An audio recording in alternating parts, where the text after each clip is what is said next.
Hello class 7th. This is Ruchi and welcome back to this channel. बच्चे देखिए हमने संस्कृत के बुक से chapter number 1 which is Vande Bharat मातरम ये वाला चैप्टर कंप्लीट कर लिया। हमने इसका अच्छे से एक्सप्लेनेशन देख लिया। एक्सप्लेनेशन को देखने के बाद हमने इसका एक्सरसाइज भी बहुत अच्छे से कंप्लीट कर लिया। तो अभी हम संस्कृत बुक से चैप्टर नंबर 2 को देखेंगे विच इज नित्यम पिबामह सुभाषितानि रसम। इसका मतलब क्या होता है मैम? ठीक है, इसका मतलब होता है, देखो, नित्यम मतलब हर दिन या रोज, पिबामह मतलब होता है बच्चे पीते हैं, एंड सुभाषित रसम मतलब होता है सुभाषित रस को, मतलब कि सुंदर वचन को। आप ऐसे समझ लो, है ना, सुंदर वचन रूपी रस को हम रोज पीते हैं। हम सुभाषित रस को रोज पीते हैं। इसका मतलब है नित्यः पिबामः सुभाषित रस्म, है ना, समझ में आ गया। हम सुभाषित रस को रोज पीते हैं। अच्छा मैम, सुभाषित क्या? देखो, सुभाषित का मतलब होता है सुंदर वचन, है ना, मतलब कि अच्छी बात। जैसे कोई भी आपको कोई अच्छी बात बता के जाता है कि बच्चे आपको ना सुबह जल्दी ही उठना चाहिए, है ना, तो ये क्या है, हमारा एक सुंदर वचन है।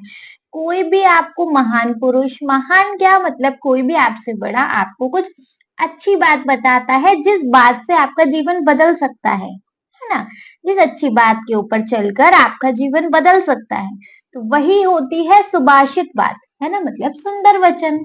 तो यहाँ पर मतलब है कि हम हर रोज सुंदर वचन को पीते हैं, मतलब सुंदर वचन को ग्रहण करते हैं, आप ऐसे समझ लो। ठीक है, चलो देखो इस चैप्टर में बच्चे है क्या। इस चैप्टर में आपको अगर पिक्चर देखें तो आपको इस पिक्चर में क्या दिखाई दे रहा है कि बच्चे हैं बहुत सारे, टीचर हैं, है ना, बच्चे टीचर से क्वेश्चंस कर रहे हैं आई थिंक, है ना, और टीचर क्या उनके आंसर कर रहे हैं, है ना, मतलब टीचर और बच्चों के बीच में यहाँ कन्वर्सेशन हो रहा है, हमें यहाँ पे वो चीज बतानी है। ठीक है, तो हम इस चीज को देखेंगे अपने हिंदी के एक्सप्लेनेशन में। इन सारी संस्कृत की हिंदी समझेंगे, बट बिफोर दिस बच्चे हम इसके थोड़े से टफ वर्ड्स देख लें, मतलब कि इनके हम कुछ देख लेते हैं शब्द अर्थ। भाई अगर हमें शब्द अर्थ समझ में आएंगे तभी तो हम हिंदी को मतलब थोड़ा एक्सप्लेन करने में कामयाब हो पाएंगे, थोड़ा सा हम हिंदी को अच्छे से समझ पाएंगे अगर हमें टफ वर्ड्स पता होंगे तो, है ना। तो सबसे पहले देखेंगे बच्चे हम इस चैप्टर में क्या क्या जरूरी शब्द अर्थ आए हैं जिनकी हेल्प से हम संस्कृत को अपनी हिंदी में अनुवाद कर पाए। ठीक है,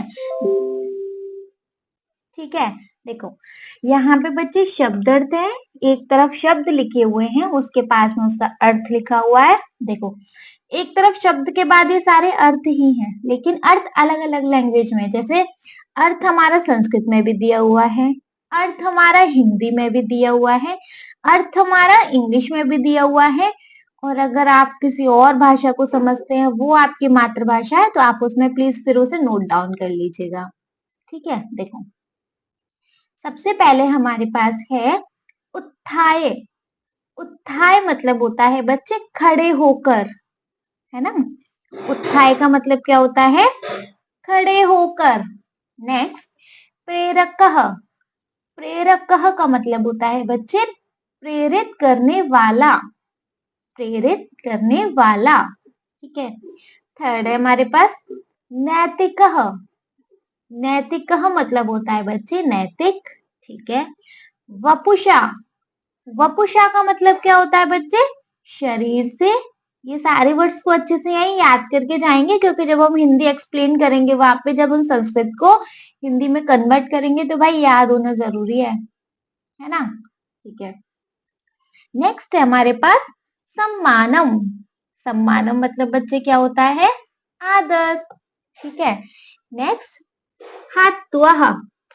हात्वः मतलब होता है बच्चे छोड़ना चाहिए।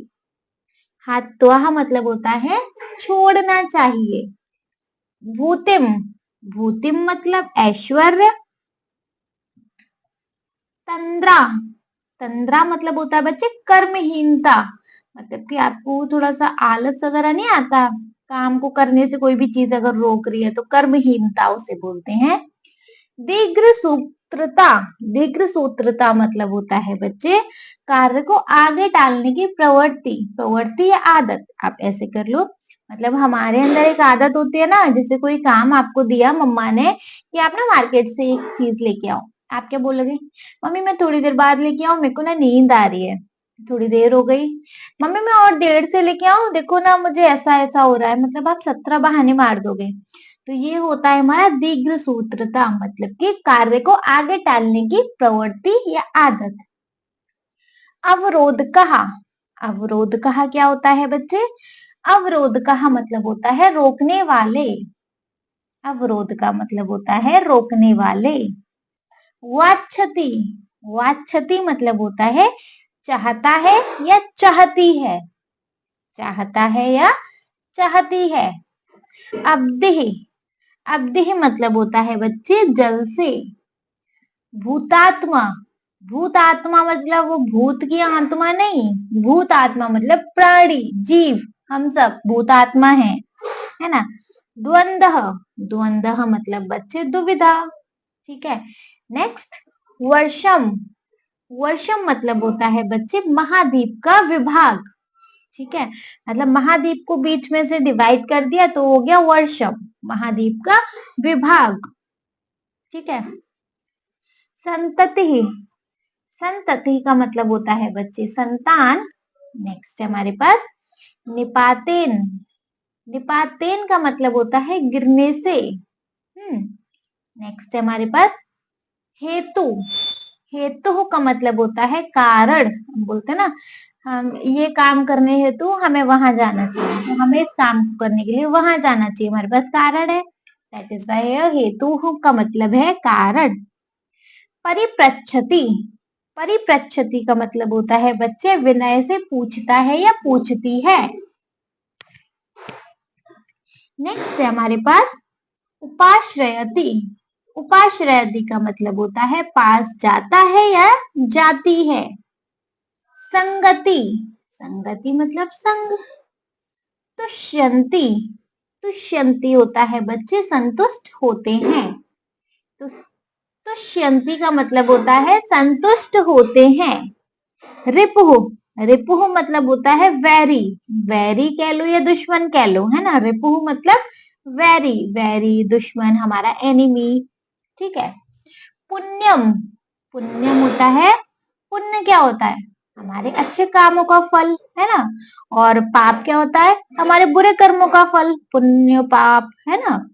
देखो तो पुण्यम होता है सत्कारों के फल, मतलब अच्छे कामों के फल। परपीडनम, परपीडनम होता है बच्चे दूसरों को पीड़ा देना। परपीडनम का मतलब क्या होता है? दूसरों को पीड़ा देना। समझ में आए? एक बार बहुत स्पीड में इनको रिवाइज करके जाएं, जो मतलब नहीं भी आ रहा होगा ना वो भी याद हो जाएगा। उत्थाय मतलब खड़े होकर, प्रेरक मतलब प्रेरित करने वाला, नैतिक मतलब नैतिक, वपुषा मतलब शरीर से, सम्मानम मतलब आदर, हात्वा मतलब छोड़ना चाहिए, भूतिम मतलब ऐश्वर्य, तंद्रा मतलब कर्महीनता, भूतिम मतलब ऐश्वर्य, तंद्रा मतलब कर्महीनता, दो बार रिपीट कर दिया सॉरी। दीर्घ सूत्रता होता है कार्य को आगे टालने की प्रवृत्ति। अवरोध का रोकने वाले। वाच्छति चाहता है या चाहती है। अब्द मतलब होता है जल से। भूतात्मा मतलब प्राणी। द्वंद मतलब दुविधा। वर्षम मतलब महाद्वीप का विभाग, मतलब डिवीजन कर दिया महाद्वीप का। संतति ही मतलब होता है संतान। निपातेन मतलब होता है गिरने से। नाउ नेक्स्ट, निपातेन के बाद आता है हेतु मतलब होता है कारण। परिप्रच्छति मतलब होता है विनय से पूछता है या पूछती है। नेक्स्ट उपाश्रयति मतलब होता है पास जाता है या जाती है। संगति मतलब होता है संग। तुष्यंती मतलब होता है संतुष्ट होते हैं। रिपुह मतलब वैरी। पुण्यम मतलब सत्कार्यों का फल। एंड परिपीडनम मतलब होता है बच्चे दूसरों को पीड़ा देने वाला। क्लियर? इसमें बच्चे किसी को कोई डाउट? आई होप नहीं होगा। चलिए अगर नहीं है तो अब देखेंगे बच्चे इसके आगे नेक्स्ट क्या है। अब देखेंगे मतलब अपना हिंदी में एक्सप्लेनेशन देखते हैं। तो चलो फिर देखिए, फिर बच्चे आ जाएंगे अपने एक्सप्लेनेशन पे वापस, अपने चैप्टर पे वापस। देखो, सबसे पहले हमें दिया गया है नित्यम पिबाम सुभाषितानि। इस चैप्टर का मतलब मैंने नेम बता दिया, एक्सप्लेनेशन बता दिया कि रोज सुभाषित रस को पीते हैं। अब सुभाषित का मतलब भी सुंदर वचन है ना। सुंदर वचन मतलब कोई भी अच्छी बात। ठीक है, चलो अब देखेंगे बच्चे हम थोड़ा सा आगे। सबसे पहले यहाँ पे एक बच्ची पूछ रही है टीचर से, अध्यापक से, महोदय अस्माकं विद्यालयस्य भित्तौ अयोग्यः पुरुषो नास्ति योजकशस्त्र दुर्लभः इति लिखितम् अस्ति। अस्य कः भावः इति कृपया बोधयतु। देखो, यहाँ पे एक लड़की अपने टीचर से पूछ रही है, मतलब एक स्टूडेंट है वो अपने टीचर से पूछ रही है। महोदय मतलब होता है बच्चे गुरुजी, अस्माकम मतलब हमारे, विद्यालय मतलब होता है बच्चे विद्यालय के, भित्तो मतलब होता है बच्चे भीत या दीवार, है ना।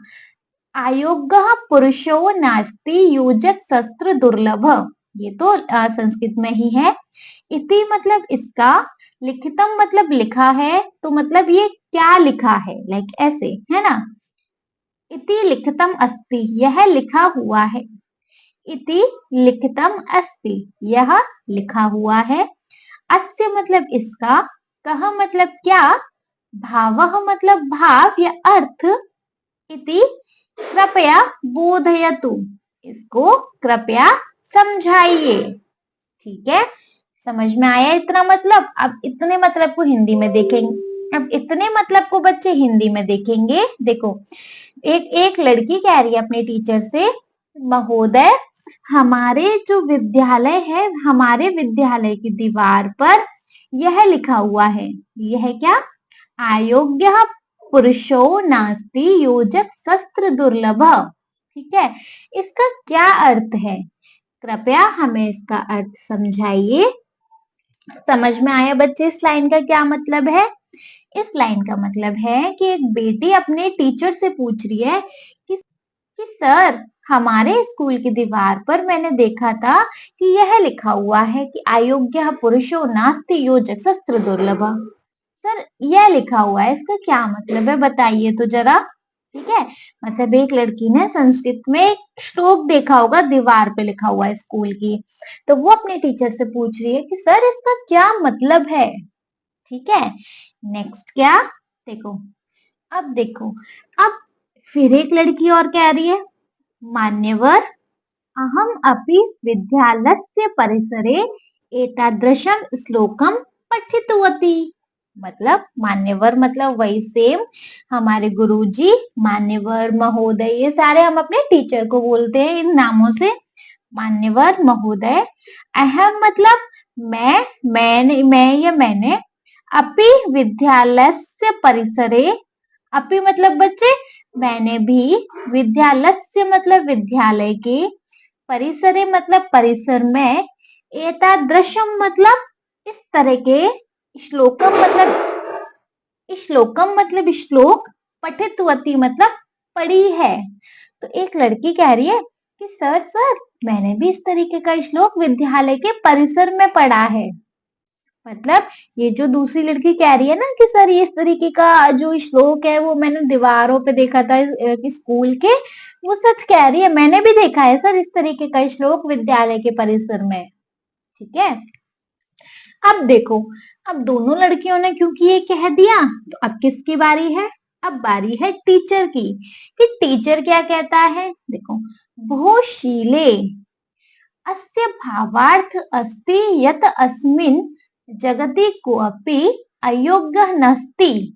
ठीक है, सर्वे योग्याः सन्ति परन्तु प्रेरकस्य मार्गदर्शकस्य च अभावः अस्ति। दैट मीन्स व्हाट, कि अब जो टीचर है आप बच्चों को बोल रहे हैं, वो सुशीले मतलब हे सुशीला, उस लड़की का नाम, इन दोनों में से किसी एक लड़की का नाम होगा बच्चे सुशीला, तो सर उसको जवाब दे रहे हैं, शायद पीछे वाली लड़की का ही नाम होगा, कुछ भी मान लो।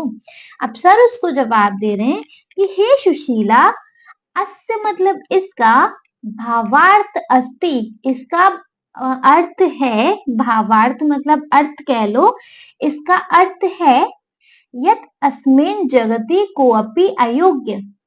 यत अस्मिन् मतलब यहाँ पे, इस जगति मतलब जगत में, कोऽपि मतलब कोई नहीं, कोऽपि मतलब बच्चे कोई नहीं, अयोग्य नास्ति, अयोग्य मतलब अयोग्य, और नास्ति मतलब नहीं होता, है ना, कोई भी, कोअपि मतलब कोई भी, सॉरी मिस्टेक हो गया। तो देखो टीचर ने सबसे पहले क्या बोला सुशीला को कि बेटा इसका मतलब है कि इस जगत में कोई भी अयोग्य नहीं होता। अयोग्य क्या, अयोग्य मतलब कि हम किसी कार्य को नहीं कर सकते, ऐसा इस दुनिया में कोई नहीं है, सब कोई सब कुछ कर सकता है। अयोग्य का मतलब होता है कि किसी कार्य को करने के योग्य ना होना, और ऐसा इस दुनिया में कोई भी नहीं है ना। सर्वे योग्याः सन्ति परन्तु प्रेरकस्य मार्गदर्शकस्य च अभावः सन्ति। मतलब बच्चे, सर्वे मतलब सभी, योग्यः मतलब योग्य, सन्ति मतलब है, परंतु मतलब लेकिन, प्रेरकस्य मार्गदर्शकस्य च, प्रेरकों की और मार्गदर्शकों की, प्रेरक मतलब प्रेरणा देने वाले, प्रेरित करने वाले और प्रेरणा देने वाले, और मार्गदर्शकों के अभाव अस्ति, मार्गदर्शकों का अभाव है। अभाव मतलब होता है बच्चे कमी है, ठीक है। तो देखो यहाँ पे टीचर ने बोला कि सुशीला इसका मतलब है कि इस दुनिया में कोई भी ऐसा नहीं है जो अयोग्य हो, मतलब जो किसी कार्य को ना कर सकता हो, है ना, सब योग्य है यहाँ पर, लेकिन यहाँ पे प्रेरणा देने वाले और मार्गदर्शन कराने वालों की कमी है। मतलब कि इसका मतलब है कि यहाँ पे सब लोग सब कुछ कर सकते हैं, कोई अयोग्य नहीं है। बस प्रॉब्लम क्या है कि यहाँ पे उन लोगों को कोई रास्ता दिखाने वाला नहीं है, उन लोगों को कोई गाइड देने वाला नहीं है, गाइडेंस देने वाला नहीं है कि नहीं तुमको ऐसे नहीं ऐसे करना चाहिए। कोई इन लोगों को मार्गदर्शक, मतलब मार्गदर्शक जो है ना वो ज्यादा नहीं है, यहाँ पे उनकी कमी है। अगर ठीक से कोई मार्गदर्शन कराने वाला हो तो कोई भी इंसान कुछ भी कर सकता है। ये चीज सही कह रही हूँ ना मैं। मार्गदर्शक होता है मतलब रास्ता दिखाने वाला या कोई प्रेरणा देने वाला, नहीं तुम ये कर सकते हो, करने जाओ, नहीं आएगा तो हम बताएंगे कैसे होगा, है ना। तो प्रेरणा दे रहे हैं कि तुम ये कर सकते हो, और ये बोल रहे हैं कि नहीं आएगा तो हम बताएंगे, मतलब मार्गदर्शन करा रहे हैं, है ना, इस कार्य को ऐसे करना, फिर ऐसे जाना, फिर ऐसे ही करना। गेट दैट, इतना समझ आया। एक बार इस पेज पे कन्वर्सेशन है, इसको वापस से रिवाइज कर लें। सबसे पहले एक लड़की कह रही है, महोदय अस्माकं विद्यालयस्य भित्तौ अयोग्यः पुरुषो नास्ति योजक शस्त्र दुर्लभः इति लिखितमस्ति, अस्य कः भावः इति कृपया बोधयतु। सबसे पहले लड़की ने बोला, मतलब पहले एक बार में चलो संस्कृत पढ़ते हैं, फिर अनदर लड़की से, मान्यवर अहमपि विद्यालयस्य परिसरे एतादृश श्लोकं पठितवती। अब टीचर कह रहे हैं, वो सुशीले अस्य भावार्थस्ति यत् अस्मिन् जगति कोऽपि अयोग्यः नास्ति, सर्वे योग्याः सन्ति, परन्तु प्रेरकस्य मार्गदर्शकस्य च अभावः अस्ति।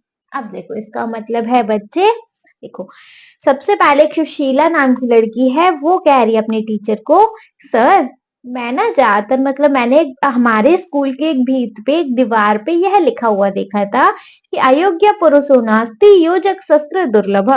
मैंने यह लिखा हुआ देखा था, सर इसका मतलब क्या होता है बताना। तो एक लड़की कह रही है, फिर दूसरी, सर ये सही कह रही है, मतलब ऐसा तो नहीं लिखा है इसमें, क्या सही कह रही है, सर मैंने भी विद्यालय के परिसर में यह श्लोक पढ़ा हुए हैं, है ना, मैंने भी विद्यालय के परिसर में इस तरीके के श्लोक पढ़े हुए हैं, तो क्या मतलब है इनका, इनका मतलब बता दो।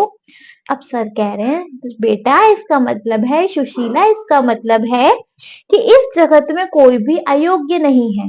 अयोग्य मतलब कुछ भी ना करने वाला ऐसा कोई नहीं है, सब योग्य हैं, सबके अंदर योग्यता है, सब सब कुछ कर सकते हैं, लेकिन जो कमी है इस दुनिया में वो किसकी है? प्रेरित करने वालों की और मार्गदर्शकों की कमी है ना।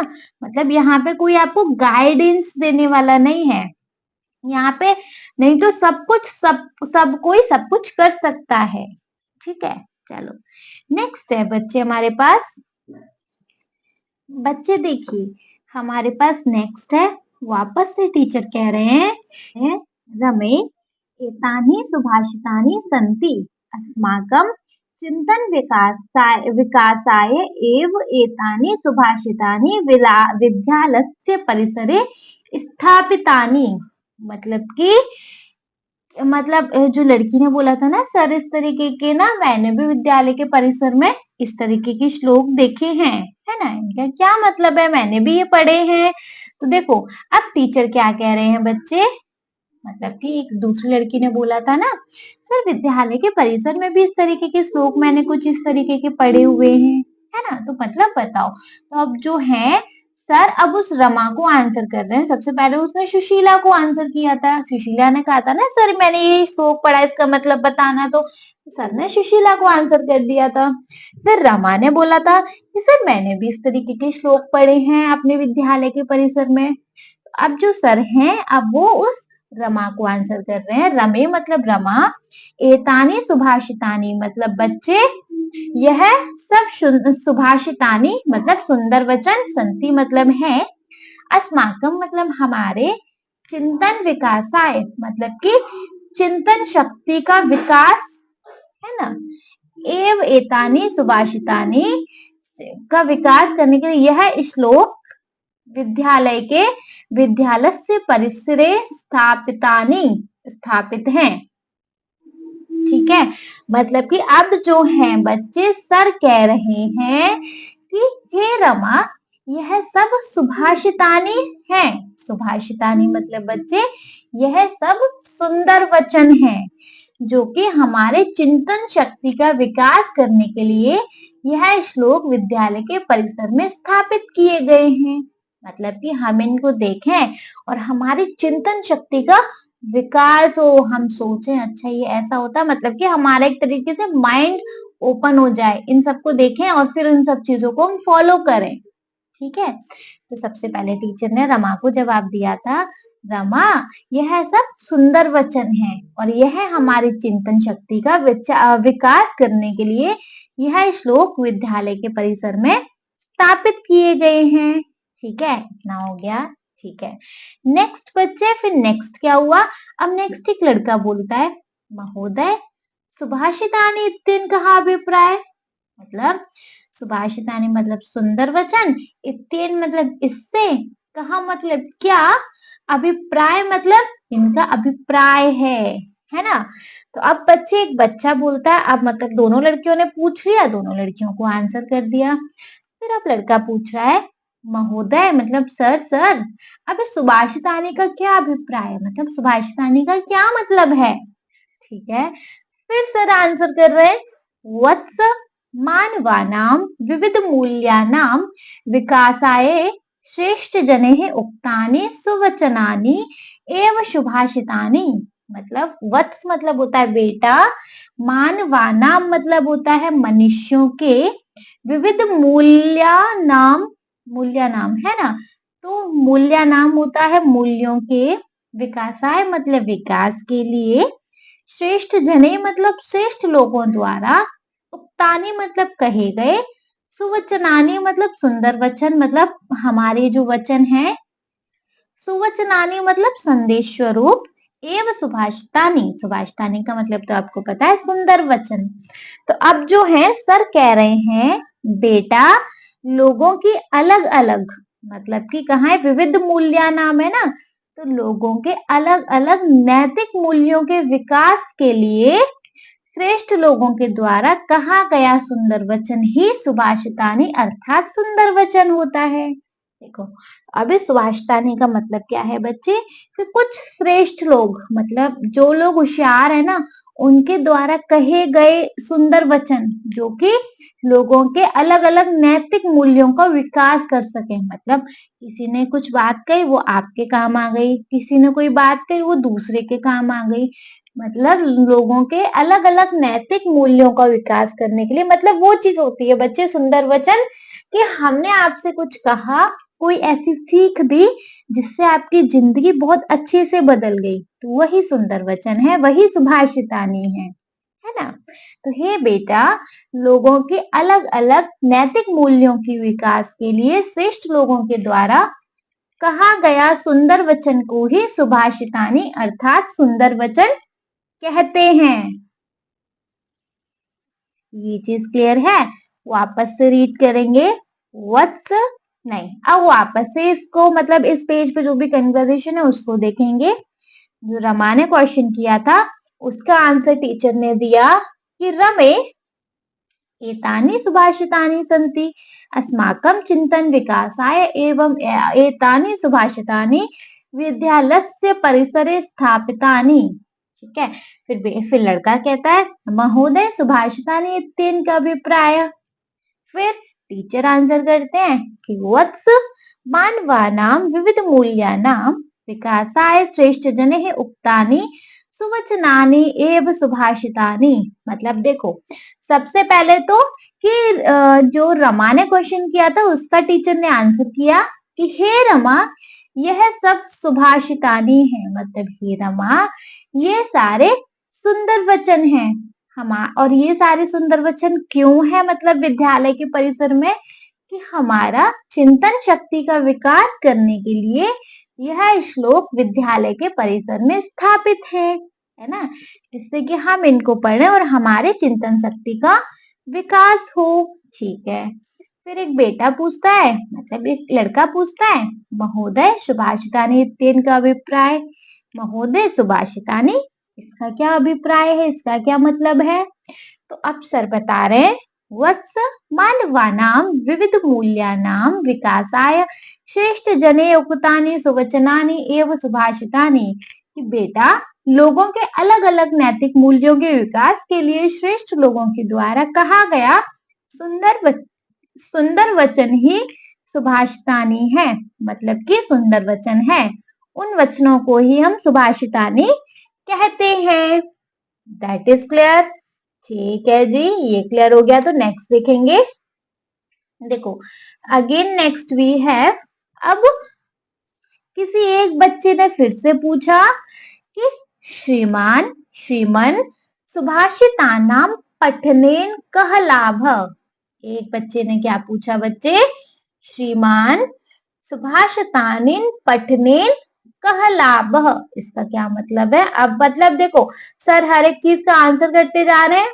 ठीक है, तो बच्चे वापस से एक एक करके क्वेश्चन लेके आ रहे हैं। क्वेश्चन क्या लेके आ रहे हैं?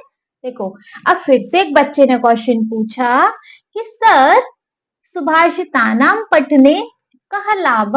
मतलब श्रीमान मतलब टीचर जी, सुभाषितानां मतलब सुभाषितम मतलब ये सुंदर वचन पढ़ने से, पठनेन मतलब पढ़ने से, कहा मतलब क्या, लाभ मतलब लाभ।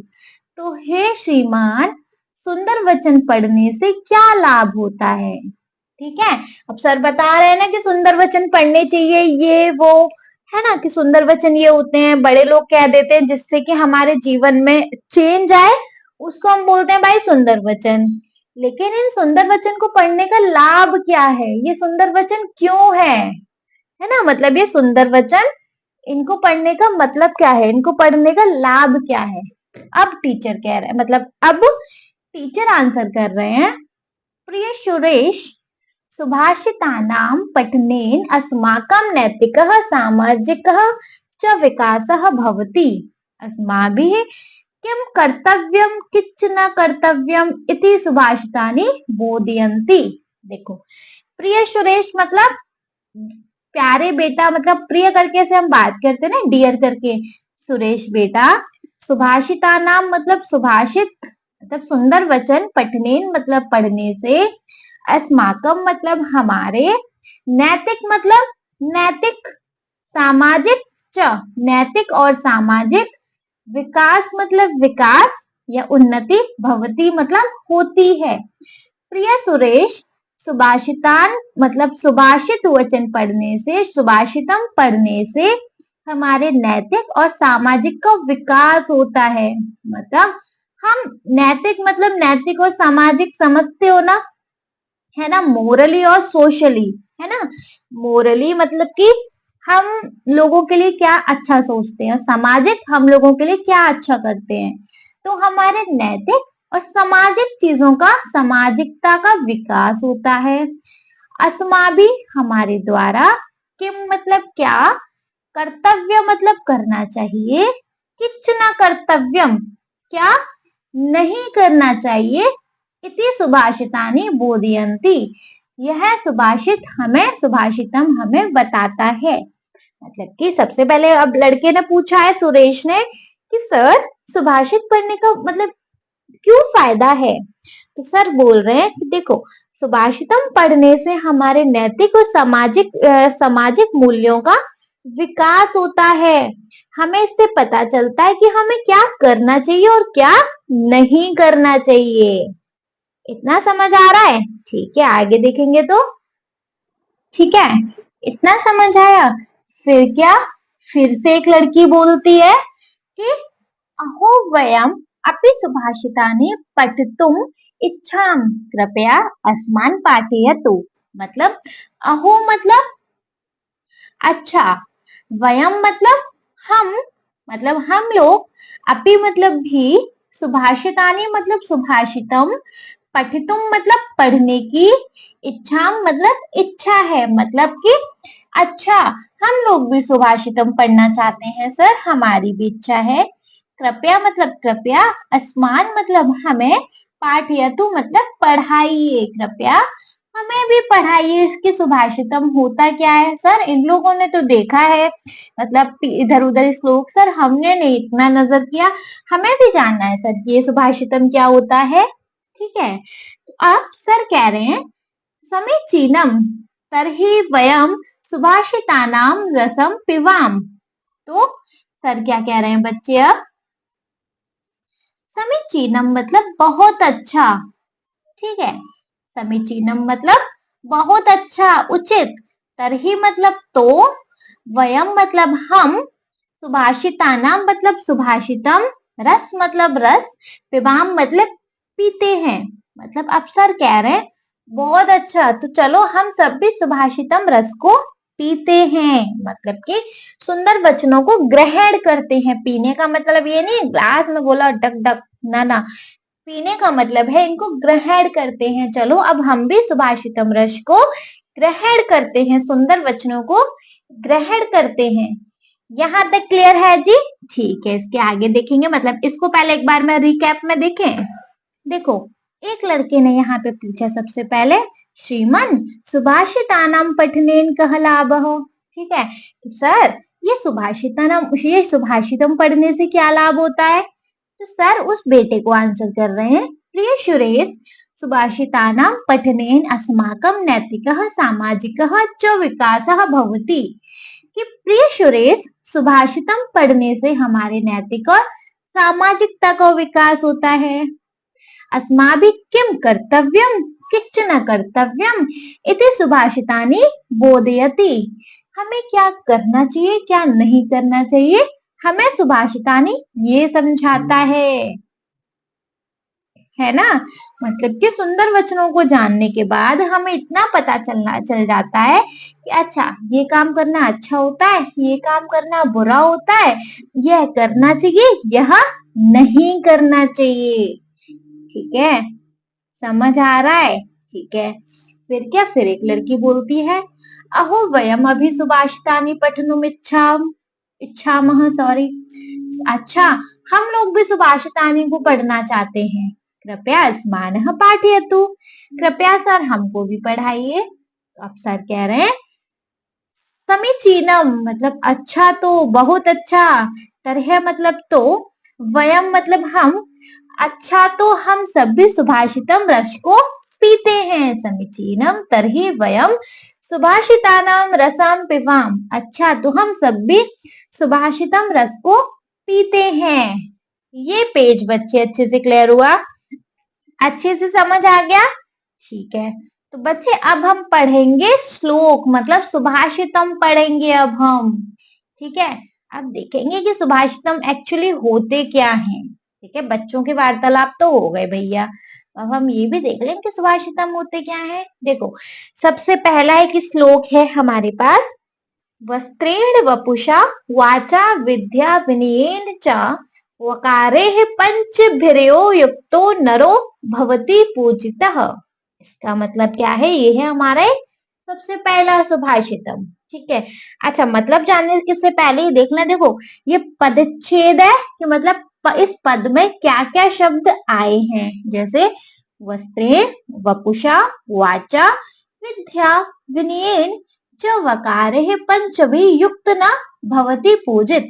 मतलब ये सारे शब्द आए हैं, नीचे हमारा अन्वय है जहां पे हमें इसके बारे में इन शॉर्ट बोला है, वस्त्रेण वपुषा वाचा विद्या वनयेन च पंचभी वकारे युक्त नर पूजति भव।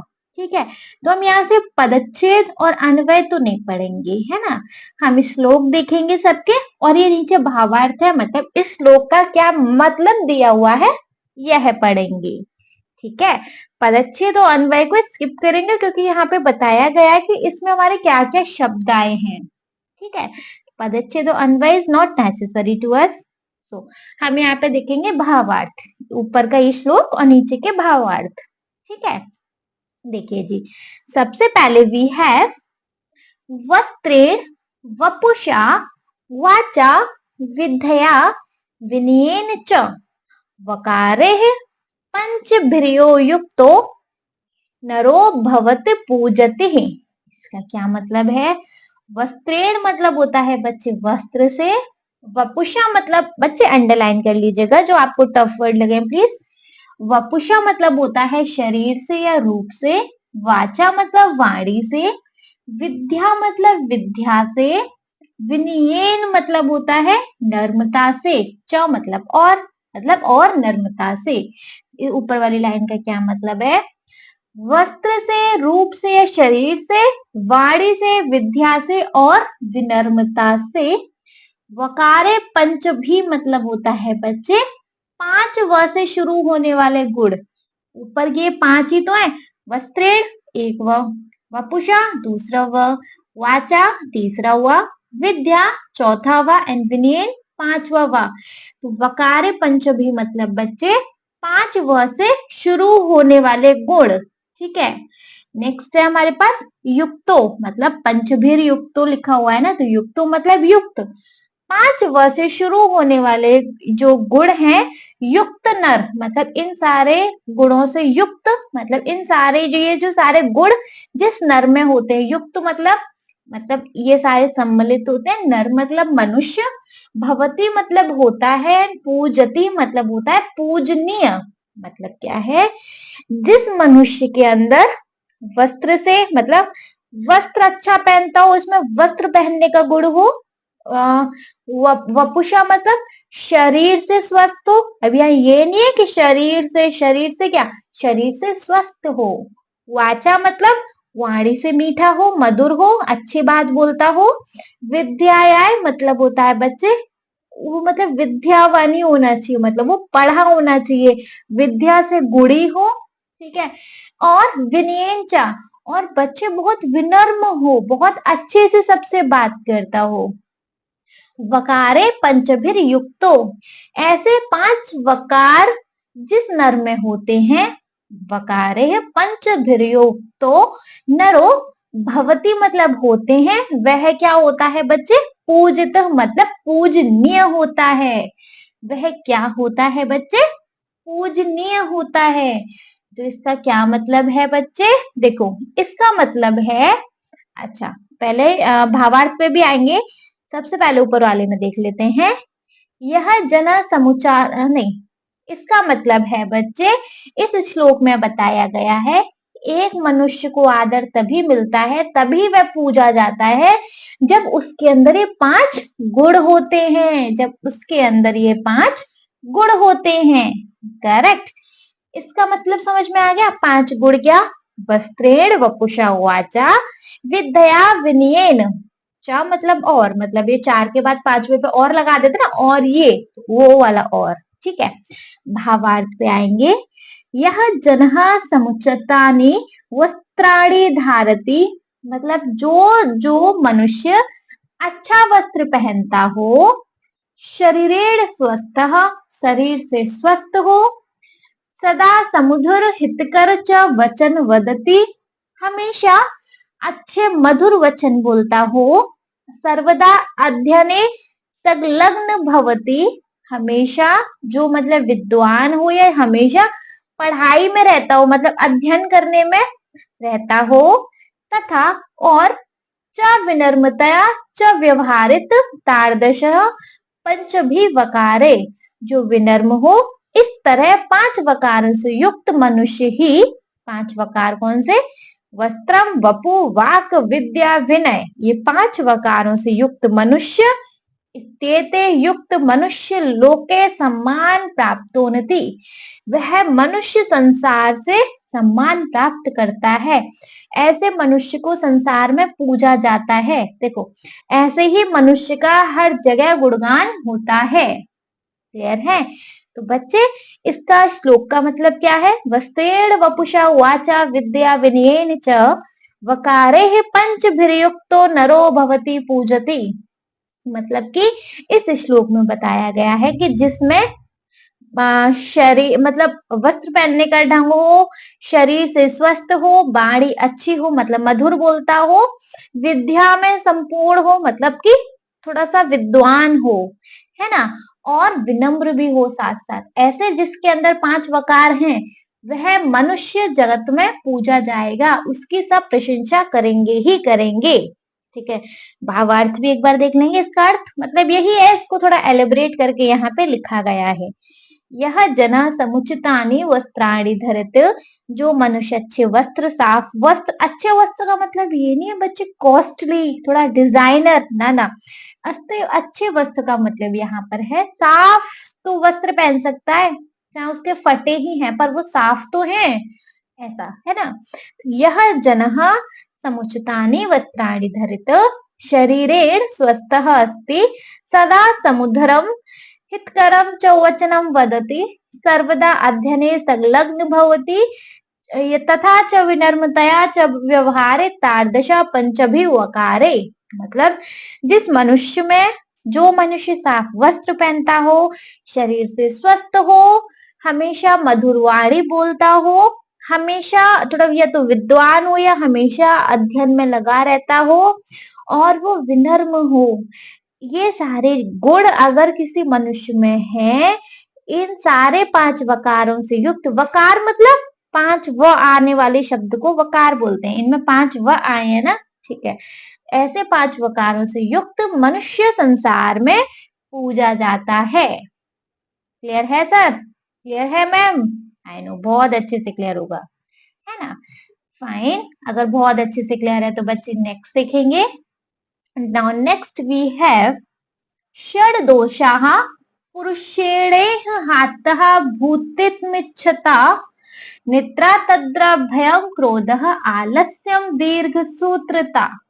मतलब देखेंगे, देखो, षड मतलब होता है बच्चे, षड दोषः मतलब होता है 6 दोष, षड मतलब 6, दोषः मतलब दोष, पुरुषेण मतलब होता है मनुष्य द्वारा, हातत्वा मतलब होता है त्यागने योग्य, भूति मिच्छता मतलब होता है मतलब भूतिम और इच्छता, तो भूतिम मतलब समृद्धि या उन्नति, और इच्छता मतलब चाहने वाला, है ना। निंद्रा मतलब नींद, तंद्रा मतलब कि सुस्ताई, भयम मतलब डर, क्रोध मतलब गुस्सा, आलस्य मतलब आलस, दीर्घ सूत्रता मतलब काम को टालने वाला, है ना। इसीलिए कहा था मैंने शब्द अर्थ याद कर लो, शब्द अर्थ याद करने से होता है कि हम इनके मतलब मीनिंग पता कर करके अपने हिंदी में एक्सप्लेन कर लेंगे। करेक्ट। तो षड दोषः मतलब 6 दोष जिस मनुष्य में हो, मतलब कि बच्चे जिस मनुष्य को उन्नति चाहिए, बोला ना भूतिम इच्छता, जिस मनुष्य को उन्नति चाहिए, जिस मनुष्य को श्रमद्धि चाहिए, उस मनुष्य को ये जो 6 दोष है ना उनको त्याग देने चाहिए। 6 दोष कौन कौन से? निंद्रा नींद, तंद्रा सुस्ती, भयम डर, क्रोध गुस्सा, आलस्य आलस और दीर्घ सूत्रता मतलब काम को टालते रहना। ये 6 चीज अगर टाल दी या 6 चीज त्याग दी तो आप हर एक चीज की उन्नति कर सकते हैं, है ना। मतलब कि जिस मनुष्य को श्रमद्धि चाहिए, किसी काम में उन्नति चाहिए ना, तो उसको ये 6 दोष, ये इन सारी चीजों को दोष बताया गया है। यह 6 दोष हर मनुष्य को त्याग देने चाहिए। ठीक है, पदच्छेद और अन्वय बच्चे हम नहीं देखेंगे, हम यहाँ देखेंगे अब भावार्थ। ठीक है, इस चीज का मतलब समझ में आ गया। यदि कोई व्यक्ति जीवन में उन्नति, सुख और सफलता पाना चाहता है तो उसे इन 6 शत्रुओं को छोड़ देना चाहिए। ठीक है, 6 शत्रु ही हैं। कौन कौन से? निंद्रा, मतलब जरूरत से ज्यादा सोना। ऐसा नहीं मैम निंद्रा छोड़ दें, सोना छोड़ दें। हाय, आप क्या कह रहे हो? जी नहीं, निंद्रा मीन्स टू से एक्स्ट्रा नींद, है ना। 5 to 6 hours enough for you, है ना। 5 से 6 घंटे इनफ है आपके लिए, अगर आपको कुछ बड़ा करना है अपनी जिंदगी में तो। आवश्यकता से ज्यादा नहीं सोना चाहिए। तंद्रा मतलब सुस्ती, हर वक्त सुस्ती, अरे ठीक है काम कर रहे हैं लेकिन सुस्ती है, नहीं होनी चाहिए। नेक्स्ट भय, मतलब कि एक डर। डर कैसा? भूत प्रेत का? जी नहीं। डर मतलब कि अगर हम कोई काम बड़ा करना चाहते हैं तो हम किसी निर्णय को लेने से डर रहे हैं, है ना। तो वो डर नहीं होना चाहिए कि जो आपको निर्णय लेने से रोक रहा है। भाई बड़ा काम कर रहे हैं तो बड़े बड़े बड़े डिसीजन आएंगे और आप कितना डरोगे डिसीजन को लेने से, तो वो वाला डर नहीं होना चाहिए। क्रोध, जो कि मतलब आपका पेशेंस खत्म कर देता है। बहुत बार ऐसा होगा कि आपको गुस्सा भी आएगा, आप कुछ भी बड़ा करना चाहते हैं अपनी लाइफ में, हो सकता है बच्चे आपको गुस्सा भी आए, कितना करोगे। इसीलिए अपने गुस्से को त्याग देना चाहिए, है ना। आलस्य, आलस जो आपको काम करने से रोकता है। अरे आलस आ रहा है, ठीक है मम्मी 2 घंटे और सो लेने दो, मम्मी बस नहीं सो रहा, रेस्ट तो कर लेने दो, गलत बात। दीर्घ सूत्रता मतलब बच्चे अभी नहीं, थोड़ी देर से इस काम को कर लूंगा, हाँ हाँ मुझे पता है करना है, थोड़ी देर से कर लूंगा, दैट इज दीर्घ सूत्रता, जो कि हमको त्यागनी है। ये हमारे शत्रु हैं, ठीक है, इनको छोड़ देना चाहिए। भावार्थ देखेंगे बच्चे हम। अस्मासु निंद्रादय षड दोषा भवंती, है ना। अस्माशु, अस्माशु मतलब क्या बच्चे? हमारे जिन मनुष्य में, जिन मनुष्य को, कहा गया, अस्माशु निंद्रादय षड दोषा भवंती, है ना। एते अस्माकम ऐश्वर्यस्य उत्तनेश्च अवरोधका भवंती, मतलब जिन मनुष्य को ऐश्वर्य वैभव चाहिए उन्हें अधिक सोना छोड़ना होगा। और क्या? अतः यह मानव स्वजीने अधनिक, है ना। मतलब कि अगर मानव को धनिक बनना है तो विद्वान व भवतु इच्छति ऐश्वर्य वैभव च प्राप्तु वाच्छति तर्हि सह अनिन्द्रा तंद्रा भीति क्रोधम आलस्यम विलंबेन कार्यकरस्य प्रवृत्ति च एतान षड दोषान प्रतियज्येत।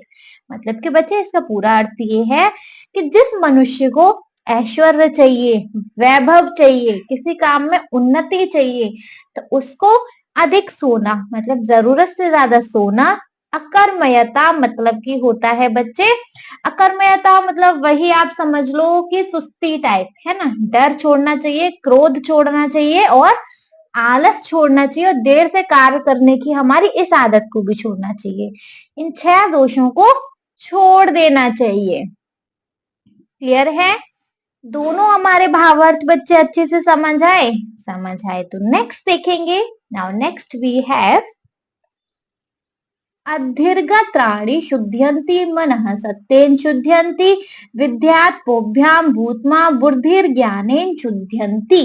मतलब क्या है बच्चे इसका? देखो, अर्धिज्ञात्राणि मतलब क्या होता है? अर्धि मतलब बच्चे जल से, ज्ञात्राणि मतलब शरीर के अंग, है ना। शुद्ध्यन्ति मतलब शुद्ध होते हैं, जल से शरीर के अंग शुद्ध होते हैं। मनः मतलब मन, सत्येन मतलब सत्य से, सत्य से, शुद्ध्यन्ति मतलब शुद्ध होते हैं और सत्य से हमारा मन शुद्ध होता है। मतलब देखो, अगर हम जल से हमारे शरीर के अंग शुद्ध हो जाते हैं। अगर हम नहाते हैं तो हमारे शरीर की शुद्धि हो जाती है। सच बोलते हैं तो हमारे मन की शुद्धि हो जाती है ना। विद्यापोभ्याम मतलब विद्या, तपोभ्याम, विद्या मतलब विद्या मतलब शिक्षा, तपोभ्याम मतलब तपस्या से, विद्या की तपस्या से, भूतात्मा मतलब आत्मा, भूतात्मा मतलब आत्मा या हम लोग जीव, है ना। बुद्धिर ज्ञानेन, बुद्धिर ज्ञानेन मतलब बुद्धि ज्ञान से, शुद्धयंती मतलब शुद्ध होती है। ठीक है, इसका मतलब क्या है बच्चे कि देखो कहा गया, हाँ जी, विद्या तपोभ्याम मतलब विद्या और तपस्या से, तपोभ्याम मतलब तपस्या से, विद्या और तपस्या से हमारे हम शुद्ध होते हैं, मतलब हमारी आत्मा शुद्ध होती है। और बुद्धिर ज्ञानेन शुद्धति, बुद्धि के ज्ञान से मतलब बुद्धि ज्ञान से बुद्धि की शुद्धि होती है। ज्ञान रहेगा तो बुद्धि की शुद्धि होगी, है ना जी। तो इसका मतलब क्या है, ओवरऑल यह देखेंगे कि देखो जल से हमारे शरीर के अंगों की शुद्धि होती है, सच बोलने से हमारे मन की शुद्धि होती है, विद्या और तपस्या से हमारी आत्मा की शुद्धि होती है, और ज्ञान से हमारे बुद्धि की शुद्धि होती है ना। तो इसका अर्थ क्या है बच्चे, यह श्लोक बाहरी और आंतरिक शुद्धता के साधनों को बताता है। बाहरी मतलब देखो नहाएंगे तो हमारी बाहर से शुद्धि होगी, और अंदर वाली शुद्धि क्या, मन की शुद्धि, आत्मा की शुद्धि, है ना। ये शुद्धियां बाहरी और आंतरिक शुद्धता के साधनों को बताता है। जैसे शरीर की सफाई जल से होती है, मन की सफाई या मन की पवित्रता भाई हमारे सच बोलने से आती है, आत्मा की शुद्धि हमारी विद्या और तपस्या से होती है, और बुद्धि की शुद्धि हमारे ज्ञान से होती है। तो यह श्लोक बच्चे हमें सिखाता है कि केवल बाहरी स्वच्छता पर्याप्त नहीं है, मन, आत्मा और बुद्धि को भी हमें शुद्ध करना आवश्यक है। केवल नहा लिए दैट इज इनफ आपके लिए, है ना, बट एक्चुअली बच्चे दैट इज नॉट इनफ। हमारा बाहरी नहाने से थोड़ी ना काम चलना, हमारा मन भी तो शुद्ध होना चाहिए, हमारी आत्मा भी तो शुद्ध होनी चाहिए। यह तभी संभव है जब व्यक्ति जीवन में सत्य, अध्ययन, तप और ज्ञान करे, ज्ञान को अपनाए। आ रहा है अच्छे से समझ? ठीक है, तो देखेंगे जल से शरीर की शुद्धि होती है, सत्य से मन की शुद्धि होती है, विद्या और तपस्या से आत्मा की शुद्धि होती है, और ज्ञान से बुद्धि की शुद्धि होती है। यही इस भावार्थ का मतलब है। एक बार भावार्थ पढ़ लेते हैं। प्रतिदिनम स्नाने मानवस्य शरीर स्वच्छ भवति, प्रतिदिन स्नान करने से मानव का शरीर स्वच्छ होता है। सत्येन मन पवित्र भवति, सच बोलने से मन पवित्र होता है। सत्य कथनेन मनसी द्वंद भीति च न भवति, सच बोलने से मन के अंदर जो द्वंद चलते हैं ना वो खत्म होते हैं। नित्य विद्याभ्यासान परिश्रमेण च जीवन शुद्धि भवति, रोज विद्या का अभ्यास करने से और परिश्रम करने से जीवन की शुद्धि होती है। ज्ञानेन च बुद्धि निर्मला भवति, ज्ञान से हमारी बुद्धि निर्मल होती है। अतः मनुष्य नित्य स्नानम, सत्य कथनम, विद्याभ्यासम, परिश्रमम, ज्ञानार्जनम च कुर्यात्। अंत में मतलब कि फाइनली मनुष्य को रोज स्नान करना चाहिए, सच वचन बोलने चाहिए, विद्या का अभ्यास करना चाहिए, परिश्रम करने चाहिए, और ज्ञान को प्राप्त करते रहना चाहिए। ठीक है, अच्छे से समझ आ रहा है जी? आ रहा है तो चलो फोर्थ वाला देख लेंगे। सो द बच्चे फोर्थ वाला बी हैव नहीं वी हैव, चलो। उत्तरम यत समुद्रश हिमाद्रेश्चेव दक्षिणम वर्ष तद भारतम नाम भारती यत्र संतति। एक श्लोक हमारा ये भी होता है भैया। इस श्लोक को पूछ लेंगे, इस श्लोक को देख लेंगे। उत्तरम मतलब उत्तर में, यत मतलब जो, समुद्रस्य मतलब समुद्र का, हिमाद्रेश्चेव मतलब होता है बच्चे हिमालय का, दक्षिणम मतलब होता है बच्चे दक्षिण में, वर्ष मतलब होता है बच्चे देश या प्रदेश। तद मतलब होता है वह। भारतम मतलब होता है भारत। नाम मतलब नाम। भारती मतलब भारतीय। यत्र मतलब जहां। संतति मतलब संतान। मतलब देखो, इसका क्या मतलब है कि उत्तरम यत समुद्रस्य हिमाद्रेश्च दक्षिणम। मतलब देखो, हमारा जो समुद्र है वह उत्तर दिशा में, और जो हमारा हिमालय है वह दक्षिण दिशा में स्थित है ना।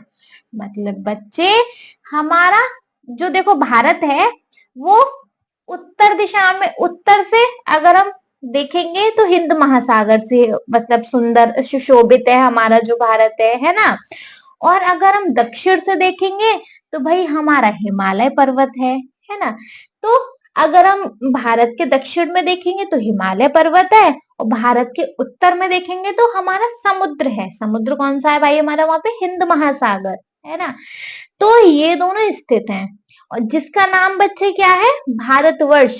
वर्ष तदा भारत नाम, मतलब कि इस जगह का नाम है भारतवर्ष। ठीक है। भारतीय यत्र संतति, और उसकी संतान, भारत के अंदर के जितने भी बच्चे हैं वो सारे भारतीय नाम से प्रसिद्ध हैं। ठीक है। मतलब कि आपको यहाँ बोला गया है बच्चे कि आपको ये जो भारत है ना, भारत के बारे में इस जगह का सुंदर वर्णन है। ठीक है। तो इसका मतलब है इस श्लोक में भारत की भौगोलिक स्थिति और उसके राष्ट्रीय पहचान का सुंदर वर्णन है। ठीक है। भारत के उस भाग का नाम जो एक समुद्र से घिरा है, और दूसरा हिमालय की रक्षा में स्थित है। इस देश की पीढ़ियां जो यहाँ जन्मी हैं उन्हें हम क्या कहते हैं, भारतीय। यह श्लोक हमें अपने देश की महानता और पहचानता का बोध कराता है, और गर्व दिलाता है कि हम उसी भारतीय संतति के भाग हैं, हम उसी भारत के बच्चे हैं। ठीक है। भावार्थ देखेंगे। अस्मिन् सुभाषिते सुभाषितकार भारतस्य भौगोलिक भौगोलिकम सॉरी सॉरी वापस रीड कर लेते हैं। अस्मिन् सुभाषिते सुभाषितकारः भारतस्य भौगोलिकम स्वरूपम वर्णयति। मतलब इस सुभाषितम में भारत के भौगोलिक स्वरूप का वर्णन किया गया है कि हिंद महासागरस्य उत्तरभागे हिमालयस्य च दक्षिणभागे यह भूभागः अस्ति। हिंद महासागर के उत्तर दिशा में और हिमालय के दक्षिण दिशा में जो भूभाग मतलब धरती का भाग स्थित है, कहाँ गया स्थित, भूभाग्य, तस्य भूभाग्यस्य नाम भारतवर्षम। उस भूभाग का नाम भारतवर्ष है। अत्रयः नागरिकाः भारतीयः इत्था प्रसिद्धा, और उसके स्थान भारतीय नाम से प्रसिद्ध हैं। आ रहा है जी अच्छे से समझ? आई नो बहुत अच्छे से समझ आ रहा होगा। जब बहुत अच्छे से समझ आ रहा है तो हमें क्या करना चाहिए मैम, आगे बढ़ना चाहिए। तो बढ़ लेंगे बच्चे आगे। नाउ नेक्स्ट वी हैव जल बिंदु निपातेन क्रमशः पूर्यत घट। घट है ना, हाँ जी घटः सह हेतु सर्व विद्यानानाम धर्मस्य च धनस्य च। मतलब इसका मतलब क्या है, इसका मतलब देखेंगे बच्चे। देखो, जल बिंदु निपातेन मतलब जल बिंदु और निपातेन अलग अलग वर्ड्स हैं, इनको एक करके लिख दिया गया है, मतलब समझ लेते हैं। जल बिंदु निपातेन का मतलब होता है पानी की बूंद बूंद गिरने से। क्रमशः मतलब धीरे धीरे, धीरे धीरे पानी की बूंद बूंद गिरने से पूर्यते घट, घट पूरा हो जाता है। मतलब घड़ा, घट मतलब घड़ा, पूर्यते मतलब भरता है। पानी की बूंद बूंद गिरने से घड़ा भर जाता है। सहा मतलब वैसे ही या वही, हेतु मतलब कारण, वही कारण, सर्व विद्यानाम सभी विद्याओं का, धर्मस्य च और धर्म का, धर्मस्य च के बाद धनस्य च और धन का, मतलब कि बच्चे देखो, जैसे हमारा बूंद बूंद गिरने से घड़ा भर जाता है, वैसे ही हमारा निरंतर धीरे धीरे अभ्यास से सारी विद्याएं, धर्म और धन को प्राप्त किया जा सकता है। इसका मतलब है यह श्लोक हमें नियमितता और निरंतर प्रयास करने का महत्व सिखाता है। इसके अंदर क्या है बच्चे कि हमें निरंतर और नियमित रूप से प्रयास करते रहना चाहिए। जैसे एक एक बूंद से घड़ा बढ़ता है, वैसे ही रोज थोड़ा थोड़ा पढ़ने से ज्ञान, थोड़ा थोड़ा अच्छे कर्म करने से धर्म, और थोड़ा थोड़ा संचय करने से, इकट्ठा करने से धन इकट्ठा होता है ना। कहते हैं ना, हम रोज थोड़ा थोड़ा पढ़ेंगे तो एक दिन बड़े आदमी बन जाएंगे। ऐसा नहीं कोई बोलता कि भाई सारा कुछ एक ही दिन में पढ़ के खत्म करो। रोज थोड़ा थोड़ा पढ़ो, रोज एक एक घंटे पढ़ो, लेकिन वो एक घंटा ऐसा पढ़ो कि भाई साहब वो जिंदगी बना दे। ऐसे ही रोज थोड़ा अच्छे अच्छे कर्म करोगे तो आप धर्म में चले जाओगे, है ना। रोज थोड़ा थोड़ा एक एक रुपए इकट्ठे करोगे तो कुछ टाइम बाद देखोगे तो आपके पास वो एक बड़ा अमाउंट होगा, है ना। तो हमें बोलता है यह श्लोक कि छोटा प्रयास भी यदि हम नियमित रूप से करें तो वह बड़ा परिणाम देता है। हर कार्य में निरंतरता आवश्यक है। हम रोज उस काम को करें, है ना, रोज नियमित रूप से और निरंतर हर मतलब करते रहें बिना रुके उस काम को, तो बच्चे वह एक बड़ा परिणाम आपको जरूर देगा। क्लियर है। भावार्थ देख लेंगे तो हम, यथा निरंतम जलस्य बिंदुनां पतनेन रिक्त अपि घटपूर्ण भवति, तथैव जीवने निरंतरम अभ्यासेन सामान्याम अपि मानवः सर्व प्रकाराकम ज्ञानम धर्म धन च लभते। इसका मतलब है बच्चे, जैसे लगातार जल के बरसने से, मतलब जैसे कि धीमे धीमे, मतलब यहाँ पे तो भावार्थ में तो यही है कि जैसे लगातार जल के बरसने से खाली घड़ा भी भर जाता है, वैसे ही हमारे निरंतर अभ्यास करने से सारी विद्याएं, धन और धर्म को प्राप्त किया जा सकता है। क्लियर है। अच्छे से समझ आया। आया तो देखेंगे बच्चे इसका नेक्स्ट श्लोक। चलिए जी नेक्स्ट श्लोक को देख लेंगे। हैं हमारे कितने अच्छे सुंदर वचन। ठीक है, तो बच्चे नेक्स्ट श्लोक भी है हमारे पास। नेक्स्ट श्लोक क्या है बताइए। नेक्स्ट श्लोक भी है बच्चे, थोड़ा सा इसको घुमा लें, थोड़ा सा कम कर लें भाई इसको। देखिए नेक्स्ट श्लोक भी है, यह पठति लिखति पश्यति परिप्रक्षति पंडितानुपाश्रयति तस्य दिवाकर किरणय नीलहि दलमीव विस्तारिता बुद्धि। ये हमारा छठा श्लोक है। पदच्छेद और एक बार अन्वय पढ़ लें। यह पठति लिखति पश्यति परिप्रक्षति पंडितानान उपाश्रयति तस्य दिवाकर किरणय नली नीदलम इवा विस्तारिता बुद्धि। मतलब आपको दिखाया गया कि इस श्लोक में क्या है। जस्ट अन्वय, यह पठति लिखति पश्यति परिप्रश्यति पंडितान उपाश्रयति चतस्य बुद्धि दिवाकरणे नली नीदलम इवा विस्तारिता भवति। ठीक है, बस हमें दिखाया गया कि इस श्लोक में से क्या है। भावार्थ में और अपने श्लोक में ही समझेंगे, है ना। देखिए जी, यह मतलब होता है बच्चे जो, पठति मतलब पढ़ता है, लिखति मतलब लिखता है, पश्यति मतलब देखता है। अंडरलाइन करके बच्चे नोट डाउन कर लीजिएगा। परिप्रक्षति मतलब होता है बच्चे आदर पूर्वक प्रश्न पूछता है। जो पढ़ता है, लिखता है, देखता है और आदर पूर्वक प्रश्न पूछता है। कहा गया, हाँ। पंडितानुप्राश्यति, पंडितानुप्राश्यति मतलब होता है बच्चे, पंडितान मतलब विज्ञानों को, इसमें है संधि विक्षेप हो रही है। उपाश्रयति का मतलब होता है उनके पास जाता है, संग रहता है। जो विद्वानों के संग रहता है। तस्य मतलब होता है उसके, दिवाकर किरणय मतलब दिवाकर किरणय का मतलब होता है उसके, सूर्य की किरणों से। नली नींद लमिव, तो नलिनी दमिव इसका मतलब होता है कमल पत्र के समान। विस्तारिता मतलब होता है बच्चे फैलती है या विकसित होती है। बुद्धि मतलब बुद्धि। तो आपने क्या समझा यहाँ पर कि बच्चे जो पढ़ता है, लिखता है और आदर पूर्वक प्रश्न पूछता है, देखता है, वह जो विद्वानों के पास जाता है उनका संग लेता है, उसके सूर्य की किरणों से कमल पात्र के समान उसकी जो बुद्धि होती है वो विकसित होती है। समझ रहे हो?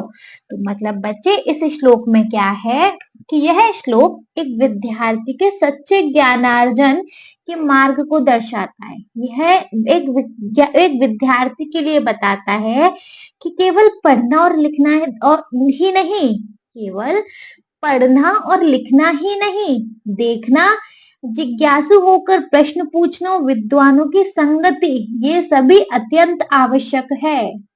बुद्धि तभी खिलती है जैसे सूर्य की किरणों को खिलाती है ना? उसी तरह ये 5 अभ्यास मन की बुद्धि को विकसित करते हैं। 5 अभ्यास क्या? पढ़ना, लिखना, देखना, जिज्ञासु होकर प्रश्न पूछना और विद्वानों की संगति में रहना। ये 5 चीज हैं। तो बच्चे हमारी बुद्धि कैसे विकसित होगी? सूर्य की किरणों के समान, है ना? जैसे सूर्य की किरणें कमल को पूरी तरीके से मतलब विकसित कर देती हैं, उसी तरह ये 5 अगर हमारे अंदर अभ्यास है तो हमारी बुद्धि भी इसी तरह विकसित हो जाएगी। आ रहा है समझ? देखेंगे जैसे बच्चे, यह आत्म विकासाय सर्वश्ता श्रेष्ठ जने है, यह संगति वासच्य कर्तव्य। जो पढ़ता, लिखता, देखता है, प्रश्न पूछता और ज्ञानी लोगों के आश्रय में रहता है, यतो हि यह निरंतर पठति लिखति पश्यति विविधानान् प्रश्नान् करोति ज्ञानी जनानाम् आश्रये तिष्ठति तस्य बुद्धिः तथा वर्धते यथा सूरस्य किरणें कमलतः पूर्णता विकसिति भवन्ति। तो बच्चे उसकी बुद्धि ऐसे ही पूरी तरह विकसित हो जाती है जैसे कि सूर्य की किरण से विकसित हुआ हमारा कमल। सूरज की किरण से हमारा कमल खिल जाता है पूरी तरीके से, उसी तरीके से अगर हमारे अंदर ये 5 गुण हैं तो हमारी बुद्धि भी उसी तरीके से बच्चे खिल जाएगी। क्लियर हो रहा है? अच्छे से, अच्छे से। तो फिर किस बात की देरी बच्चे, आ जाएंगे हम अपनी नेक्स्ट अच्छे से पर, जो कि है प्रिय वाक्य प्रदानेन सर्वे तुष्यन्ति जन्तवः तस्मात् तदेव वक्त वयम वचने का दरिद्रता। That means what? कि प्रिय वाक्येन प्रदानेन, प्रिय वाक्येन प्रदानेन का मतलब होता है मधुर वाणी से, सर्वे मतलब सभी, तुष्यन्ति मतलब प्रसन्न होते हैं, जंतवः मतलब प्राणी, तस्मात मतलब इसलिए, तदैव मतलब होता है बच्चे, तदैव वक्तव्यम मतलब होता है बोलनी चाहिए, वचने मतलब बोलने में, का दरिद्रता मतलब कैसी दरिद्रता, कैसी कमी, है ना? इसका मतलब है बच्चे देखो, प्रिय वाक्य बोलने से सभी प्रसन्न होते हैं, मतलब यह श्लोक हमारा मधुर वाणी के महत्व को समझाता है। सभी व्यक्ति छोटे हों चाहे बड़े मिठास भरी बातों से प्रसन्न होते हैं। तो मधुर बोलने में कोई खर्च नहीं होता, फिर भी इसका प्रभाव बहुत गहरा है। इसलिए हमेशा हमें सौम्य, शिष्ट और सम्मानजनक भाषा का उपयोग करना चाहिए, है ना? मधुर बोलना एक महान गुण है जो हर किसी को अपनाना चाहिए। यह किसी धर्म के, किसी भी धन के लिए सबसे मूल्यवान दान है। मतलब आप देखो, आप ऐसे समझ लो, प्रिय वाक्य मतलब अच्छी बात बोलने से सारे जानवर, सारे जीव, इंसान हो या जानवर, सबको मीठी बात अच्छी लगती है। हम अगर किसी कुत्ते को बोल रहे हैं चल भाग यहाँ से, अब मतलब उसका एक एक्सप्रेशन अलग हो जाएगा, उसको ना प्यार से बुलाए, है ना, रोटी डालने के लिए कितना प्यार से वो आएगा। सेम एज अगर हम किसी इंसान को भी मतलब दुत्कारें, बुरी तरीके से बात करें, तो उसका क्या यार, कितना बुरी तरीके से बात करता है, सुनेगा भी नहीं आपको, है ना? लेकिन आप वहीं आप किसी मनुष्य को बहुत अच्छे से बात करें, किसी इंसान से कितना प्यार से आएगा, है ना? यहाँ पे बोला गया है कि अगर हमें पता है कि मधुर वाणी बोलने से सभी प्रसन्न होते हैं, सभी इंसान, सभी जीव, है ना, तस्मात मतलब इसीलिए हमें हमेशा मीठी बाणी बोलनी चाहिए, उसमें हमें दरिद्रता या उसमें हमें कमी नहीं करनी चाहिए। है ना। मतलब हमें मीठा बोलने में भी लोग कमी कर देते हैं, मतलब लोग चाहते, पता है उनको कि मीठा बोलेंगे तो हमारे काम बन जाएंगे, फिर भी क्या रहता है, वो मीठा बोलने से झिझकते हैं, मतलब मीठा बोलने की कमी करते हैं, है ना। भावार्थ है इसका, मधुर भाषणेन सर्वे अपि प्राणीन, मतलब मधुर भाषा से सारे जानवर, जीव, इंसान सब संतुष्ट होते हैं, सबको अच्छी लगती है। अस्माकं सर्वाणि मित्रता, माता पिता भ्राता इत्यादि प्रसन्नता भवति, सब लोग हमारे मित्र हो, माता पिता हो, भाई बंधु हो, सब प्रसन्न होते हैं। मधुर भाषणेन काफी हानि नास्ति, इसको बोलने से किसी चीज की हमें कोई नुकसान भी नहीं है, मीठा बोलने से। अतः सर्वदा मधुर भाषणम एवं करणीयम, इसीलिए हमेशा हमें मधुर भाषा बोलनी चाहिए। मधुर भाषणे कदापि संकोच न करणीय, मधुर बात बोलने में कभी हमें, मतलब मीठी वाणी बोलने में हमें कभी संकोच नहीं करना चाहिए, समझ रहे हो। आजकल तो अपने फ्रेंड से पेंसिल भी मांगनी होगी ना तो क्या ही बोलेंगे, ओए पेंसिल दियो, तो सामने वाला भी ऐसे ही रिप्लाई करेगा, है नहीं है मेरे पास। अगर आप सामने वाले को, आप अपने फ्रेंड को बोलोगे, भाई ये अपने फ्रेंड का नाम लिखी, तेरे पास पेंसिल है क्या यार, मैं अपना ना आज लेके आना भूल गया, तो पेंसिल दे दे प्लीज, वो तुरंत निकालेगा, हाँ है ना। चाहे उसके पास नहीं भी होगी ना तो अपनी देगा, वो ले पहले तू कर ले फिर मैं कर लूंगा, तो है ना। मतलब अच्छे से बात करने का मतलब एक अलग ही बात है अच्छे से बात करने की, है ना। और चाहे वो आपका कितना भी अच्छा बेस्ट फ्रेंड है, वो पेंसिल दियो, नहीं देगा, है नहीं है मेरे पास, मैं लाया नहीं हूँ, मेरे पास एक ही है जिससे मैं काम करूंगा। अच्छी बात बोलोगे, देख लाया नहीं हूँ पर मेरे पास एक ही है, चल पहले तू काम कर ले फिर मैं कर लूंगा, है ना। ऐसे, इसलिए हमें मीठी वाणी बोलनी चाहिए, मीठी वाणी नहीं, ऐसी वाणी बोलिए मन का आपा कोई, और उनको शीतल करे आपो शीतल होए। मैम हिंदी नहीं है ये, दोहे मत पढ़ाओ, है ना, लेकिन हमें मीठी वाणी बोलनी चाहिए। चलो जी, नेक्स्ट देखेंगे तो हम, नाउ नेक्स्ट वी हैव, आलस्यम ही मनुष्याणाम शरीरस्थो महान रिपुः, नास्तु घमस्समो बंधुः कृत्वा यम नावसीदति।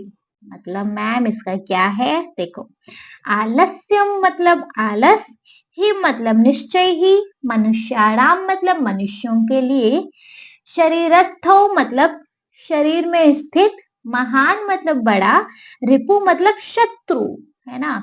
तो आलस्य मनुष्यों के लिए, जो शरीर में स्थित हमारा आलस्य है ना, वह मनुष्यों के लिए कैसा है बच्चे, सबसे बड़ा शत्रु, शत्रु, शत्रु कह रही हूँ, सबसे बड़ा दुश्मन है जो हमारे शरीर के अंदर जो आलस है। थोड़ी देर और सो लेते हैं, आधा घंटे बाद पढ़ाई कर लेंगे, है कर दिया आधा घंटा इस आलस ने खराब, है ना।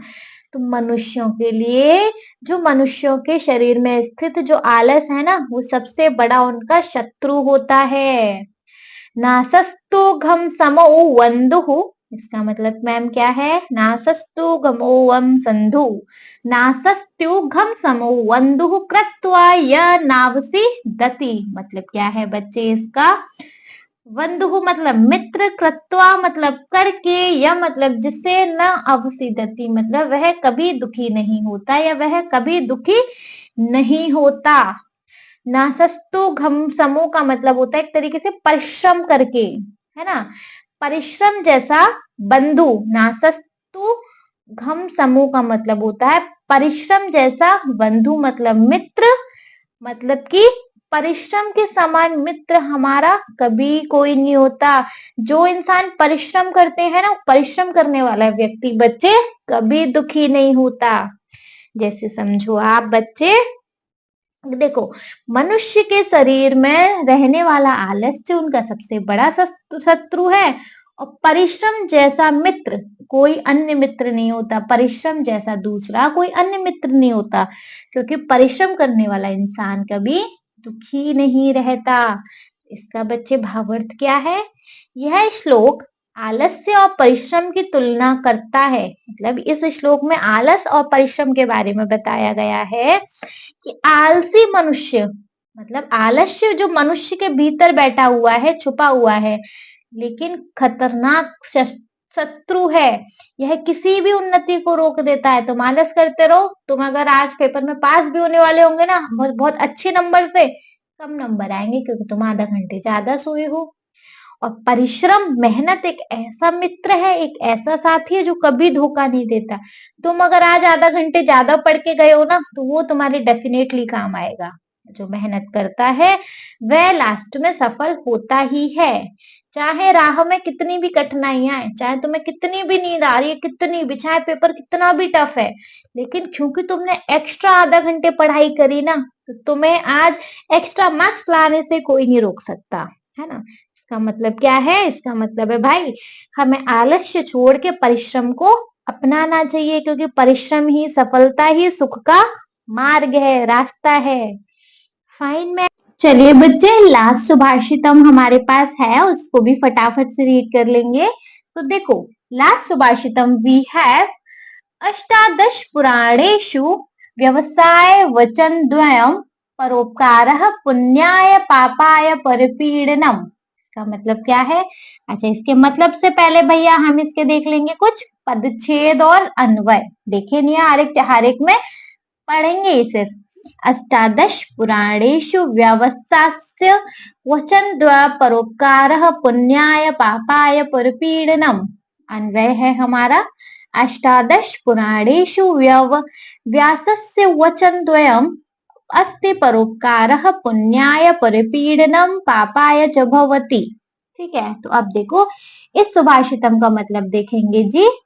अष्टादश पुराणेषु मतलब है इसका 18 पुराण में, व्यासस्य मतलब होता है वेद व्यास के, वचन द्वयम मतलब होता है बच्चे दो वाक्य या दो बात, है ना।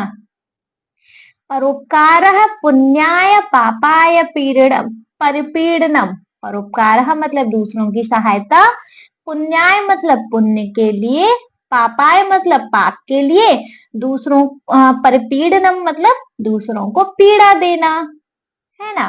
तो देखो यहाँ पे क्या मतलब है बच्चे, कि हमारे 18 पुराण में व्यास जी ने दो बात कही है। सबसे बस ऑल इन वन आप इतना समझ लो, परोपकार से बड़ा कोई पुण्य नहीं है। दूसरों की मदद करना सबसे बड़ा पुण्य है, और दूसरों को पीड़ा देना सबसे बड़ा पाप है ना जी। क्या मतलब है इसका, कि हमारे 18 पुराणों में व्यास जी ने दो बात कही, बस दो बात, कि दूसरों की सहायता करोगे तो सोचो इससे बड़ा कुछ आपने पुण्य नहीं किया, और अगर आपने दूसरों को पीड़ा दी तो सोचो आपने इससे बड़ा कोई पाप नहीं किया। सबसे बड़ा पुण्य है भाई परोपकार करना, दूसरों की हेल्प करना। सबसे बड़ा पाप है दूसरों को कष्ट देना, दूसरों को पीड़ा देना, दूसरों को दुख देना। ठीक है, भावार्थ देखेंगे, या फिर सबसे पहले चलो देख लो कि इस श्लोक में धर्म ग्रंथों का सार मात्र दो पंक्तियों में प्रस्तुत है।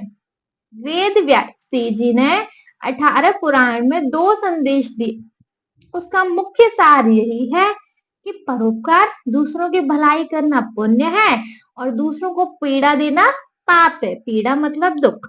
यह श्लोक मानव धर्म और नैतिकता और सामाजिक सद्भावनाएं का मूल्य सिद्धांत बताता है। दूसरों के लिए अच्छा करना ही सच्चा धर्म, और दूसरों को सब दुख देना ही सबसे बड़ा अधर्म है। ठीक है, देखेंगे भावार्थ में। महर्षि वेद व्यासस्य अष्टादश पुराणानां सारः वचन द्वय अस्ति। महर्षि जी ने मतलब वेदों में, व्यास जी ने वेदों में दो बात कही है। क्या? परेशान उपकारेण पुण्य भवती। दूसरों पे उपकार करना, दूसरों पे मतलब उपकार करना, दूसरों की मदद करना बहुत बड़ा पुण्य है। परेशान, परेशान मतलब दूसरों को या दूसरों पर। पीड़नेन पाप भवती इति, वहीं दूसरों पे, दूसरों को पीड़ा पहुंचाना सबसे बड़ा दुख है। अतः अस्माभिः सर्वदा परोपकारः करणीय। इसीलिए हमें हमेशा परोपकार करते रहना चाहिए। अन्येषां पीड़नम कदापि न करणीयम। हमें कभी भी दूसरों को पीड़ा नहीं पहुंचानी चाहिए, भूल कर भी नहीं पहुंचानी चाहिए। ठीक है जी। तो चैप्टर 2 के एक्सप्लेनेशन में इतना ही था। आई होप आप लोगों ने बहुत अच्छे से एक एक वर्ड को समझकर अच्छे से एक्सप्लेनेशन पढ़ लिया है। उम्मीद कर रही हूँ बहुत अच्छे से आ गया होगा। स्टिल अगर कोई डाउट है तो कमेंट सेक्शन है ना डाउट्स को डालने के लिए। अपने सारे डाउट्स को वहां ड्रॉप कर दो, वहां के बाद वो सारे डाउट मुझ तक आएंगे और मेरे तक आने के बाद वो सारे डाउट आपके क्लियर हो जाएंगे, वापस से दिमाग में तो नहीं जाएंगे। ठीक है बच्चे, आपको अगर ये एक्सप्लेनेशन अच्छा लगा हो तो प्लीज आप इस वीडियो को एक बहुत अच्छे से एक लाइक, बहुत प्यारा सा एक कॉम्प्लीमेंट कमेंट, जरूरी है कि डाउट वाला ही कमेंट करें, सारा कुछ समझ में आ गया तो कॉम्प्लीमेंट कर दीजिए ना। और आपके जिन फ्रेंड्स को इस एक्सप्लेनेशन में इनके सारे वर्ड्स में कोई भी प्रॉब्लम आ रही हो, इस वीडियो को उठा के शेयर कर दो। ले भाई पढ़ ले, बहुत अच्छा एक्सप्लेनेशन है इसमें। ठीक है जी। Thank you so much.